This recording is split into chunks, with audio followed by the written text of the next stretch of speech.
March 28ஆம் தேதி பெரம்பூர் தொகுதியில் தவேக தலைவர் விஜய் பரப்புரை மேற்கொள்ள உள்ளதாக தகவல்கள் வெளியாகியுள்ளன.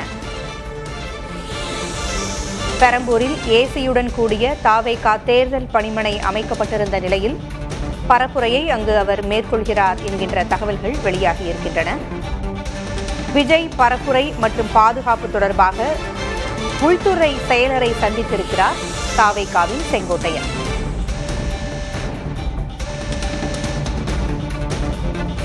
மார்ச் 27ஆம் தேதி தேர்தல் பணிமனையை திறந்து வைக்கிறார் தவேக தலைவர் விஜய்.